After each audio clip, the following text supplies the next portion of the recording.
Speaking on these topics, effective communication. Effective communication, when we're talking about leaders, first of all, communication is the foundational base for success. And when we talk about as a leader, go back to, I guess, to the military again, the first thing we do, or we did when we went into war, and they even do it now, it's in the Army and Armed Forces doctrine. The first thing you do for your enemy is you take out his communications, his ability to speak, his ability to communicate. And if you don't have effective communication within your organization, it's going to fail. What do I mean? What is effective communication? Effective communication is ensuring that those individuals understand the vision of the organization, the purpose of the organization, and then we got to go all the way down to, I call it the first grade level. Why are we doing this?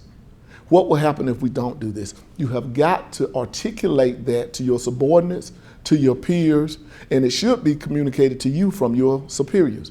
So effective communication, without effective communication, every organization will fail. And I know in this age of media, and I mean, you can take a picture and an email and it can be in Istanbul in 30 seconds. But sometimes I believe we communicate globally and we haven't communicated locally. So you got to communicate with your subordinates. I don't think a leader should be untouchable. I'm not saying they should come in and you all play checkers together, but I do believe that you should have an open door. And not only have an open door, but you should make sure you walk through their door on a daily basis. Go down and talk to people. Ask them, how you doing? What's going on? What do you think about this? I am just humble that my success has been 100% going back to my 5 Ps because of God and because I talked to and spoke with subordinates and people who had experience. And say, well, hey, how do we do this? What would you do if it was you? We shouldn't have to reinvent the wheel as leaders. And effective communication goes north, south, east, and west. Effective communication is also about making sure after you've given an order or received an order or given directions or received direction that you go back and say, now let me say that again. Let me restate that to make sure I got it. Because sometimes, it doesn't matter if you're from the north, the south, the east, or the west, sometimes our articulation may not be communicated as well as we think it is. And so you need to get reassurance that this communication was clear. Another thing on effective communication is that I don't think we should ever stop learning. We should never stop learning. So what you have a bachelor's, so what you have a master's. So you may have your terminal degree, a PhD. So what if you have all of that? You still need to be learning. And I'm not so inclined to talk about academically, but also it is from a mindset of just common sense. It's always a good way to do something.